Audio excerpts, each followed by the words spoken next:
बिस्मिल्लाहिर्रहमानिर्रहीम अस्सलाम वालेकुम। Welcome back to my YouTube channel Irtisam's biology. Dear students, आज के इस वीडियो लेक्चर के अंदर हम डिस्कस करने जा रहे हैं comparison between prokaryotic and eukaryotic cell.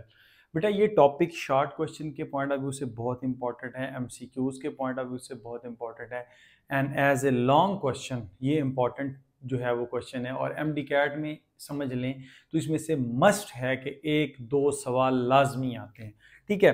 तो इसलिए इस टॉपिक को बड़ा ध्यान से देखना है और इस टॉपिक के ऊपर ऑलरेडी मेरी एक कंप्लीट डिटेल्ड वीडियो जो है जिसमें फर्स्ट ईयर और सेकंड ईयर के अंदर जितने भी डिफरेंसेस हैं वो ऑलरेडी मेरे यूट्यूब चैनल के ऊपर पड़ी हुई है। आप लिख सकते हैं कंपैरिजन बिटवीन या difference between prokaryotic and eukaryotic cell by Irtisam's biology. आपके सामने वो आ जाएगी, जो थंबनेल होगा उस पर लिखा होगा कि more than 50 MCQs in a single topic, ठीक है।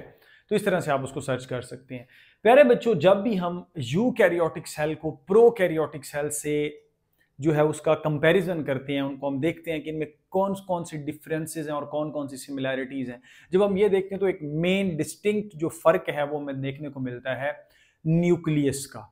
इसी की बेस पर हम क्या करते हैं, इनको नाम देते हैं। Pro mean before, karyon mean nucleus. तो जो न्यूक्लियस की एवोल्यूशन या न्यूक्लियस के बनने से पहले के ऑर्गेनिज्म थे या पहले के सेल्स थे वो प्रोकैरियोट्स थे, और उसके बाद जब न्यूक्लियस आया बना तो वो क्या कहलाते हैं, यूकैरियोट्स। इसी वजह से जो आपके पास न्यूक्लियस है यूकैरियोटिक सेल के अंदर वो मौजूद होता है और बड़ा डिस्टिंक्ट होता है, ठीक है, बड़ा वाज़ेह होता है। इनमें न्यूक्लियस मौजूद नहीं होता। उसके बाद अगर साइज की बात की जाए तो प्यारे बच्चों जो यूकैरियोटिक सेल है इसका साइज जो है वो 10 to 100 माइक्रोमीटर होता है, और जो प्रोकैरियोटिक सेल है इसका साइज 1 to 10 माइक्रोमीटर। यानी कि एक सेल के अंदर जितना न्यूक्लियस होता है ना यूकैरियोटिक सेल के अंदर, उतना बेचारा प्रोकैरियोटिक सेल होता है, ठीक है। तो 10% आपको पता होना चाहिए कि 10% जो होता है ना वो यूकैरियोटिक सेल में न्यूक्लियस जगह घेरता है। इसी तरह से आपके पास ये उसके मतलब साइज के जितना है 1 to 10 माइक्रोमीटर, ठीक हो गया। तो एक यूकैरियोटिक सेल में फॉर एग्जांपल एक यूकैरियोटिक सेल, इसमें जितना न्यूक्लियस है ना इतना बेचारा प्रोकैरियोटिक सेल होता है। तो इस मीन इसका साइज ज्यादा होता है और इसका साइज क्या होता है, कम होता है। उसके बाद आता है number of chromosome and chromosomes, ठीक है।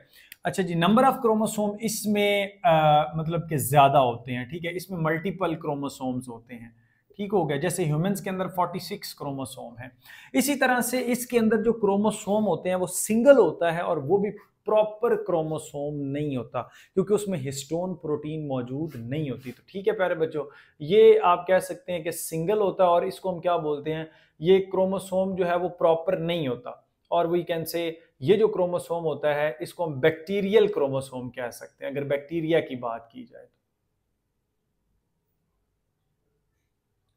सूडोक्रोमोसोम आप इसको कह सकते हैं, ठीक है। उसके बाद सेल टाइप की अगर बात की जाए, सिंपल सी बात है कि इसमें जो सेल्स होंगे वो कॉम्प्लेक्स होंगे और मल्टी सेलुलर होंगे, मल्टी सेलुलर ऑर्गेनिज्म होंगे, ठीक है। इसके अंदर ये जो आपके पास ज्यादातर यूनिसेलुलर होते हैं और इनका जो सेल होता है वो सिंपल होता है, ठीक हो गया। इसमें कुछ सियानोबैक्टीरिया हैं जो कि मल्टीपल सेल्स, उसके अंदर मल्टी सेलुलर ऑर्गेनाइजेशन होती है, लेकिन वो एडवांस क्लासेस एलजी से पहले जो आते हैं वो उसके अंदर आ जाते हैं। उसके बाद हमारे पास आते हैं लाइसोसोम और पेरोक्सिसोम, यहाँ पर मौजूद है, यहाँ पर बिल्कुल एब्सेंट होती है। उसके बाद आता है माइक्रोट्यूब्यूल्स। माइक्रोट्यूब्यूल्स भाई इसमें तो पक्का प्रेजेंट है, लेकिन इन द केस ऑफ, क्यों माइक्रोट्यूब्यूल्स कहाँ पर हैं, इसमें साइटोस्केलेटन बनना है, जो आपके पास है सेंट्रियोल्स हैं उसमें मौजूद होती हैं, इसमें मौजूद नहीं होती। या फिर जो लेटर एडवांस आपके पास सियानोबैक्टीरियाज वगैरह ये बैक्टीरियाज हैं उनके अंदर वो कहते हैं कि रेयर अमाउंट के अंदर जो है ना वो पाई जाती हैं, थोड़ी बहुत कह सकते हैं कि हो सकती हैं। उसके बाद हमारे पास आते हैं प्यारे बच्चों एंडोप्लाज्मिक रेटिकुलम।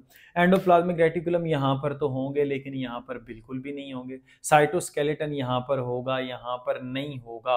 क्यों, जिनके पास सेल वाल होती है उनके पास साइटोस्केलेटन जरा कम होता है, तो इनके पास सेल वाल है तो साइटोस्केलेटन इनके पास जो है वो नहीं होगा, ठीक है। उसके बाद आता है आपके पास वैक्यूल, यहाँ पर मौजूद है और यहाँ पर भी मौजूद होता है। वैक्यूल दोनों के अंदर पाए जाते हैं, यहाँ पर वो फूड वैक्यूल की फॉर्म में हो सकते हैं, स्टोरेज बॉडीज की फॉर्म में हो सकते हैं। राइबोसोम्स यहाँ पर भी मौजूद होते हैं जो कि एटीएस के होते हैं।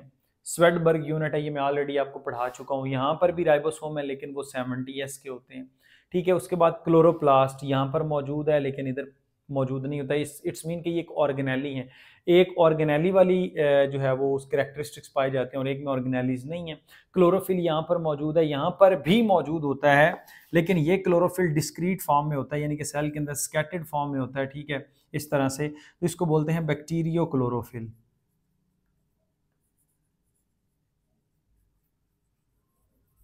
ठीक हो गया। उसके बाद मेरा बेटा आता है सेल डिवीजन। जो यूकैरियोटिक सेल है इसके अंदर सेल डिवीजन होती है। कौन कौन सी? माइटोसिस भी होती है और मियोसिस भी होती है। लेकिन in the case of this one, ना माइटोसिस है ना मियोसिस है, बल्कि क्या होती है? बाइनरी फिशन होती है कि एक सेल दो में क्या हो जाता है? टूट जाता है। उसके बाद हमारे पास आता है माइटोटिक अपरेटस। यहाँ पर बनेगा, यहाँ पर नहीं बनेगा। मियोसिस यहाँ पर होगी, यहाँ पर प्यारे बच्चों नहीं होगी। फ्लैजेला इधर भी मौजूद है और इधर भी मौजूद है, बट इधर फ्लैजेला जो है वो किससे मिलकर बना हुआ है? माइक्रोट्यूब्यूल से। लेकिन इधर जो फ्लैजेला फ्लैजिलिन प्रोटीन से मिलकर बना होता है। फ्लैजिलिन प्रोटीन, फ्लैजिलिन प्रोटीन से इकट्ठी होती हैं, इकट्ठी हो के वो एक फ्लैजेला बनाती है। इन दिस केस माइक्रोट्यूब्यूल्स मिलती हैं और वो ट्यूबुलिन प्रोटीन से क्या बनाती हैं? फ्लैजेला बनाती हैं। इसके फ्लैजेला के पास मेम्ब्रेन होती है, लेकिन इसके फ्लैजेला के पास मेम्ब्रेन वगैरह नहीं होती। नेक्स्ट आता है सेल वॉल। सेल वॉल यहां पर भी मौजूद है, इधर भी मौजूद है। इधर प्यारे बच्चों सेल वॉल सेलुलोज से मिलकर बनी हो सकती है प्लांट्स के केस में, या काइटन से मिलकर बनी होती है फंजाई के केस में, ठीक है। लेकिन इसके केस में क्या है? पेप्टाइडोग्लाइकेन। बैक्टीरिया के केस में जो है ना वो मौजूद होती है। और जो आपके पास है आर्किया, उसके मैं ऑलरेडी आपके साथ डिस्कस कर चुका हूँ कि पॉलीसैकेराइड अलोंग विद प्रोटीन्स, तो वो बनाते हैं। उसके बाद आपके पास आता है सेंट्रल डॉगमा। सेंट्रल डॉगमा से क्या मुराद है? ये है डीएनए। इस डीएनए से आरएनए का बनना और आरएनए राइबोसोम के साथ मिलकर प्रोटीन्स बनाते हैं। तो प्यारे बच्चों इसमें भी मौजूद है, इसमें भी मौजूद है, ठीक हो गया। उसके बाद एग्जांपल आ जाती हैं यूकैरियोट्स में। Kingdom fungi, animalia, Plantae and protista, सारे के सारे ऑर्गेनिज्म, चारों के चारों किंगडम इसके अंदर आते हैं। While in the eukaryotic cell आपके पास आ जाता है बैक्टीरिया,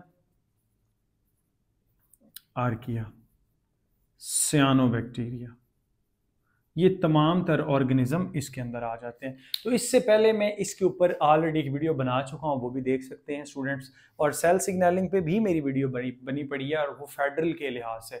इंशाल्लाह अगला हमारा लेक्चर होगा सेल सिग्नलिंग। अगर किसी बच्चे को कोई प्रॉब्लम हो, कोई भी मसला हो, तो आप इसमें कमेंट सेक्शन के अंदर क्वेश्चन पूछ सकते हैं। सो मैं उम्मीद करूँगा स्टूडेंट्स कि आपको ये मेरा वीडियो लेक्चर अच्छा लगा होगा। Stay connected. Thank you and अल्लाह हाफ़िज़।